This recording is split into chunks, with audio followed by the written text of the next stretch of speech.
उस taxi driver का शक सही साबित हुआ। खुद नसीम का बयान भी यही था कि उसे महविश ने आलाकार बनाया। हालांकि वहीद और महविश ने भागने का प्लान बहुत पहले ही बनाया था, लेकिन पैसे ना होने की वजह से वो दोनों रह गए। जैसे ही पैसा उनके हाथ लगा, उन्होंने भागने में एक लम्हा नहीं लगाया और दोनों सुबह हैदराबाद रवाना हो गए। इंस्पेक्टर साहब, रात को महविश के बनाए हुए खाने के मुतालिक क्या रिपोर्ट है? हाँ, वो मामला भी दिलचस्पी से खाली नहीं था। वो खाना हमने अपनी लेबॉर्ट्री में टेस्ट कराया था। उस खाने में नशावर दवाइयाँ मिलाई गई थी। यही वजह है जो आप लोग 2-2:30 बजे तक सोते रहे और वो रात को अपना काम करके फरार हो गई। वहीद की माँ का क्या बयान है? वहीद एक हमारा किस्म का लड़का है, वो इसलिए खुद लाइल में। खुद नसीम के बयान से ये तय हो गया है कि वहीद और महविश ने नसीम के अलावा किसी और को एतमाद में दिया ही, इसीलिए हमें फिलहाल वहीद की मां को रहा करना पड़ा। इंस्पेक्टर साहब, आपका क्या ख्याल है कि महविश और वहीद को कब और कहाँ से बाजियाब करा जा सकता? हमें ये तो पता चल गया है कि वो दोनों हैदराबाद पहुंच गए हैं। हमने अपने महकमे वालों को वहाँ इंफॉर्मेशन दे दी है इनकी। अब वो अपनी कार्रवाई पूरी करके हमें इत्तला कर देंगे। आप बेफिक्र होकर अपने घर जाएं। ठीक है इंस्पेक्टर साहब। Thank you.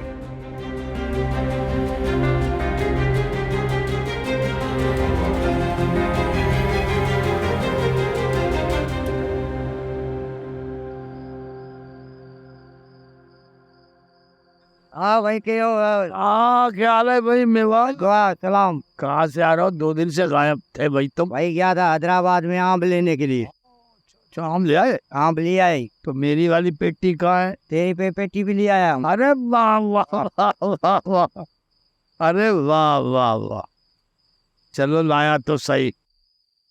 हाँ, चलो ठीक है। अरे बेटा, भाई तुम्हें देख के तो बहुत खुशी हुई मियाँ। बेटा आप राबिया को नहीं लाए? क्या मतलब? राबिया यहाँ पर नहीं आई है? वो तुम्हारी इजाजत के बगैर कभी आई है इधर? पर वो तो घर पर भी नहीं है।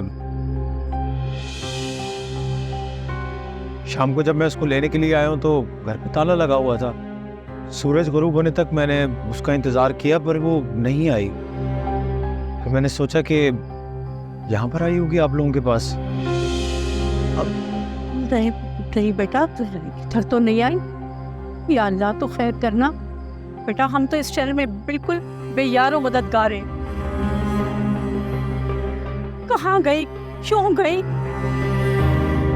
किसी के साथ? नहीं, मुझे समझ में नहीं आ रहा क्यों ऐसा हुआ है। सुन, कहीं तो कुछ करना। क्यों नहीं कुछ बोल तो सही।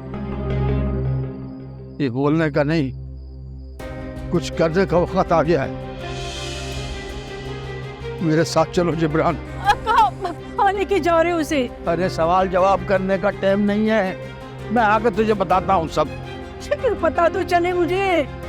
अरे ये समझ ले कि हम राबी को वापस लेने जा रहे हैं। चलो जिब्रान, आ जाओ। जल्दी आना। आ जाओ। चला मेरी राबी को अपने हिफ्ज़ ईमान में।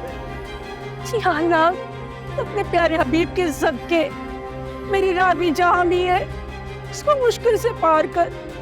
मेरी राबी जल्दी आ जाए। हो गई अल्लाह।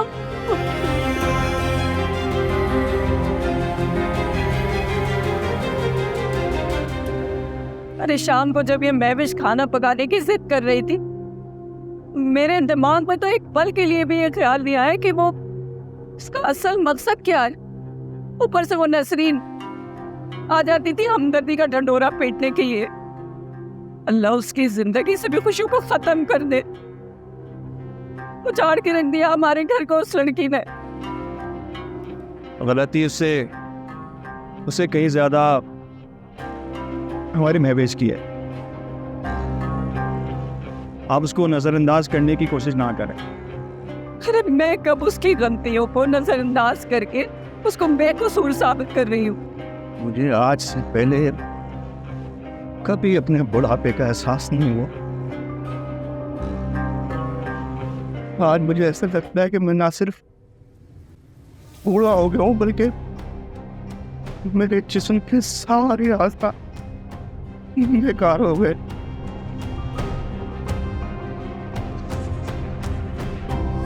पहले महविश की आशिकी के चर्चे होने लगे, खुदा खुदा करके निजात मिली तो एक नया अजाब में मुब्तला हो गए। जिस दिन लोगों को इसके कारनामे का पता चला ना अब्बा, तो याद रखना लोग हमारा जीना अजाब कर देंगे। तुम क्या समझते हो कि मैं बहुत खुशी से बदनामी के दाग को उन्हें माथे पर सजा लूंगा? ये इतना आसान काम नहीं है। मैं सोच भी नहीं सकता, मैं सोच के हैरान हो रहा हूँ कि मेरे बेटे मेरा कर्जा लापता हुआ और मैं अब तक क्यों रहता हूँ? मैं मर क्यों नहीं गया? मैं मर क्यों नहीं गया? मैं मर क्यों नहीं गया? मैं तूने मुझे कहीं का नहीं छोड़ा। मैं तूने मुझे कहीं का नहीं छोड़ा। मुझे कहीं का नहीं छोड़ा। अब्बा प्लीज़ अपने आप पे काबू रखने की कोशिश करें प्लीज़। मैं आपकी परेशानी में हरगिज़ इजाफा करना नहीं चाह रहा, लेकिन मैं क्या करूं? मैं खुद की परेशानी पे भी काबू नहीं रख पा रहा। आखिर वो भी मैं भी इसका भाई हूं। परेशानी और जिल्लत हम सबके साथ ही है अब्बा, हम सबके साथ ही है।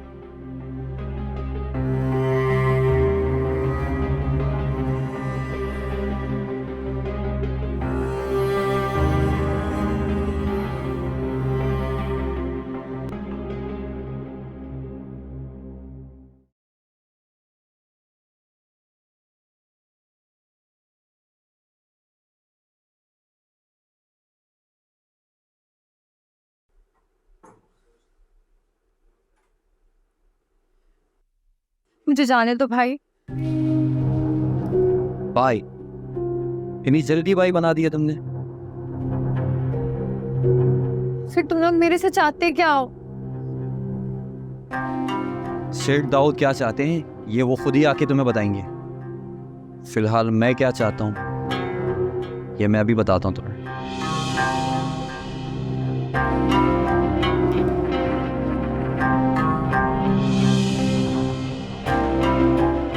वाकई बहुत करंट है तुम्हारे अंदर। खुदा का वास्ता है उसे छोड़ दो। एक शर्त पे छोड़ दूंगा मैं तुम्हें, अगर मैं ना सही तो शेख दाऊद अपनी शामें रंगीन कर लेंगे तुम्हारे साथ। तो क्यों ना आज हम भी?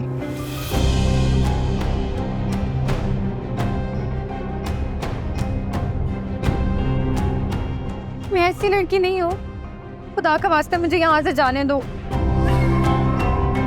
शेर दिल यानी शेरू नाम है मेरा। कोई शराफत से मेरी बात न माने ना तो मैं ज़बरदस्ती भी कर लेता हूँ उसके साथ।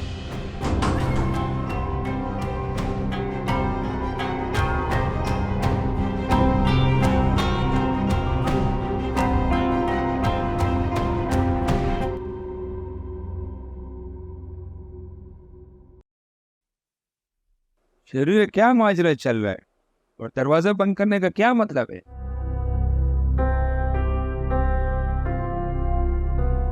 तुम्हारी चादर इधर क्यों पड़ी हुई है?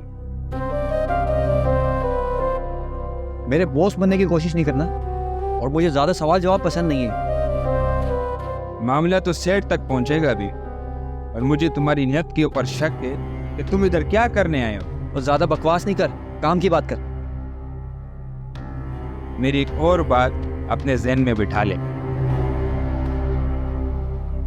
सेठ जी की अमानत पे नजर रखने का मतलब बगावत है, और बगावत की सजा मौत है। मुझे पता है तुझे साथ नहीं लाने इसलिए ये बकवास कर रहा है। मैं बकवास नहीं कर रहा हूँ और मैं सीरियस बोल रहा हूँ। तेरी हर एक चीज के ऊपर नजर होती है और हमारा तो पूछते ही नहीं है तू। चल छोड़ ना यार इस बात को। ये तुम अपनी चादर समेटो, चलो हमें सेठ के पास जाने। सेठ एक मुश्किल में फंस गया। चलो। अभी चिड़िया का क्या करना है? सेठ के अगले हुक्म तक यही रहेगी। तुम चलो मेरे साथ।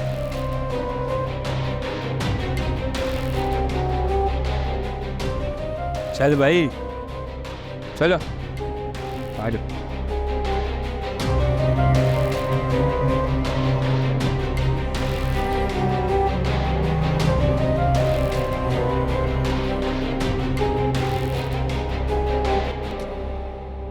मैंने सेठ जी के कहने पर 50 लाख में अपनी बेटी की शादी सेठ जी के साथ करने के लिए हामी भरी थी, लेकिन जब उनकी उम्मीद पूरी नहीं हुई तो उन्होंने सबसे पहले मुझे घर से उठवा के खूब पिटाई करवाई। फिर मेरी बेटी को धमकी भी दी कि इसको अगवा कर लूंगा मैं। तो मेरे इस दामाद को भी इन्होंने कहा कि मैं इसको भी बहुत नुकसान पहुंचाऊंगा। मैं आपके पास मैडम जी ये फरियाद लेके आया हूं कि आप मेरे बेटे को सेठ जी के चुंगल से आजाद करा दें। सबसे पहली बात तो ये है कि दाऊद को मैंने इस घर से निकाल दिया है और अब वो मेरा शौहर भी नहीं रहा है। और दूसरी बात यह है कि अगर दाऊद ने आपकी बेटी को अगवा किया है तो वो फिर मेरी पहुंच से बिल्कुल भी दूर नहीं है। मैं एक ही दिन में आपकी बेटी बाजियाब करवा लूंगी, आप बेफिक्र हो जाए। बहुत मेहरबानी आपकी मैडम जी, बहुत मेहरबानी आपकी। पहली बार जब आप यहाँ आए थे तो मैंने आपसे एक बात कही थी, शायद आपको वो बात याद होगी।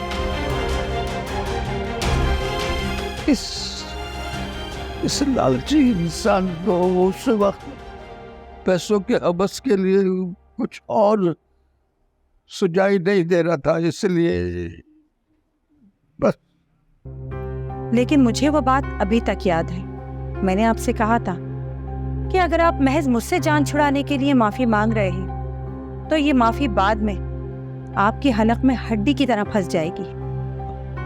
आपने ठीक कहा था मैडम, तो मैंने आपकी बात भुला दी थी, इसलिए मैं आज इस मुसीबत में फंस।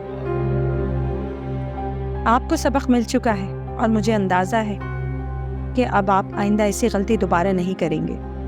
बेफिक्र हो जाएं, आपका मसला जल्दी हल हो जाएगा।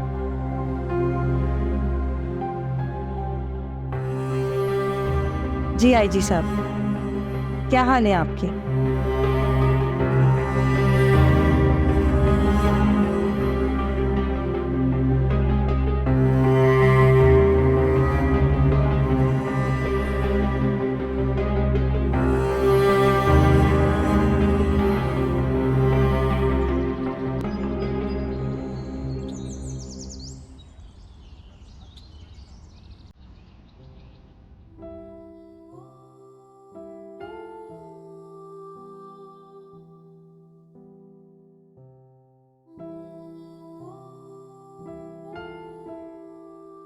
अल्लाह ही जाने कि ऐसी और कितनी रातें देखने बाकी हैं।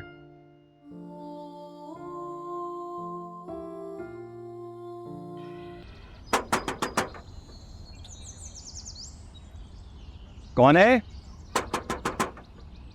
अरे कौन है जी? मैं रजा साहब से मिलने आई हूँ। आप कौन? क्या वो घर पे मौजूद है? अरे आप कौन है? आप कौन है जी? आप कौन? इतनी जल्दी भूल गए? तुम परवीन? तुम? हाँ मैं। तुम्हारा क्या ख्याल था इतनी आसानी से मुझसे जान छुड़ाओगे? मैं ऐसा मुमकिन होने नहीं दूंगी। जब तक मेरे बेटे का हिस्सा नहीं दोगे कब्र तक तुम्हारा पीछा करती रहूंगी। मुझे कोई लाचार और कमजोर औरत नहीं समझ रहा।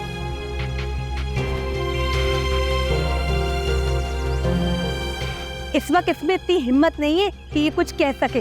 आज से पहले बहुत अंधेरे में रखा होगा तुम लोगों को इसने।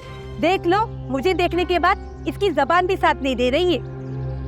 अगर मेरी बातों से तुम्हारे कुछ पल्ले नहीं पड़ा तो बड़े अफसोस की बात है। मैं तुम्हारे अब्बा की दूसरी बीवी थी।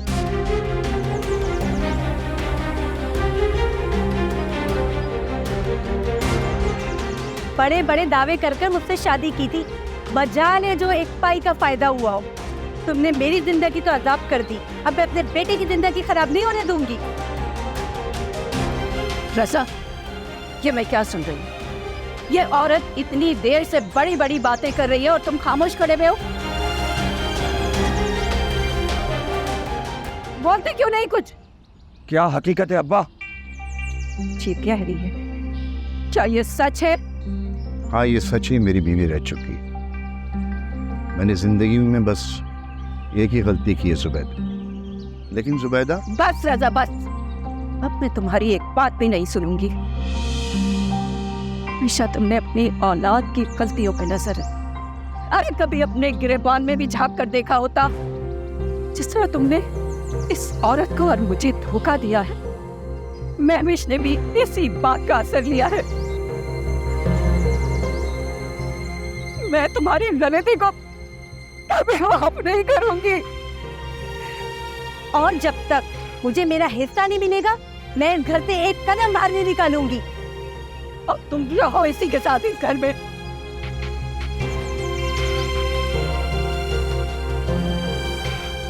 जुबैदा,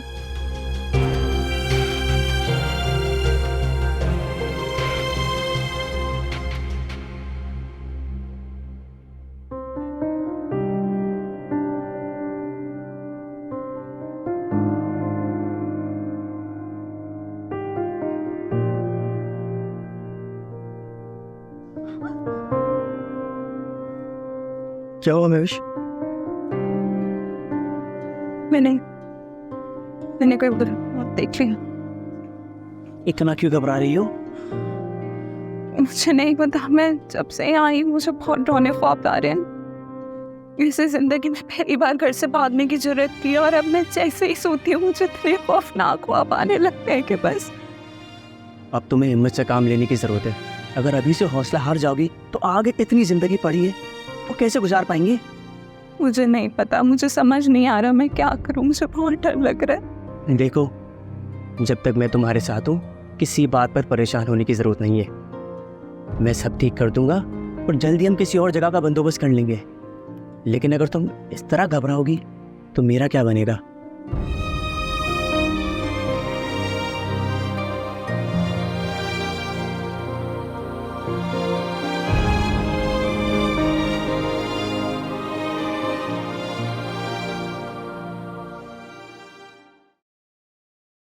उस्ताद जी, तो उस्ताद जी, क्या हो गया?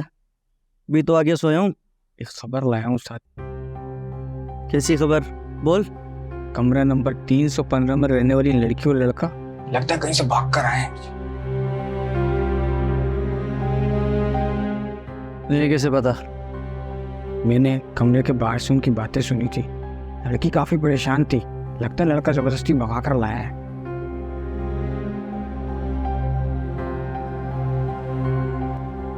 एक बात बता, लड़की कैसी दिखती है? खूबसूरत है? दोपहर को खाना देने गया था, लड़की तो टाइट है।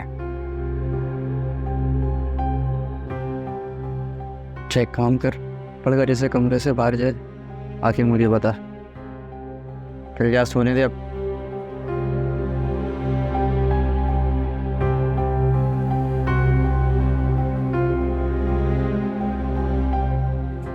मैडम, आज दूसरा दिन है मेरी बीवी को घर से गायब हुए। आपने पुलिस में बात भी की है लेकिन अभी तक कुछ पता नहीं चला। मेरी इस सिलसिले में आईजी साहब से 2 बार बात हुई है।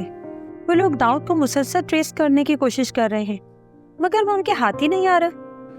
और मैंने उसे तहखाने की निशानदेही भी कर दी थी जहाँ उन्होंने मुझे कैद रखा था। पुलिस ने वहां भी छापा मारा था, मगर वो लोग वहां भी मौजूद नहीं है। न जाने हमारी बेटी अब कब वापस आएगी। आप फिक्र क्यों कर रहे हैं? मैंने आपसे वादा किया है ना कि आपकी बेटी जल्द अज जल्द घर वापस आएगी और दाऊद को कड़ी से कड़ी सजा दिलवाना मेरी जिम्मेदारी है। अगर दाऊद के बारे में सिर्फ ये पता चल जाए कि वो किन लोगों के साथ उठता बैठता है, तो उसे पकड़ना इतना मुश्किल नहीं होगा। मगर उसकी हरकतों से तो ऐसा लग रहा है कि मुसलसल वो अपने ठिकाने तब्दील कर रहा है। अगर आप दोनों चाहें तो दाऊद और उसके कारिंदों के बारे में मालूमात इकट्ठा करके मुझे बता सकते हैं।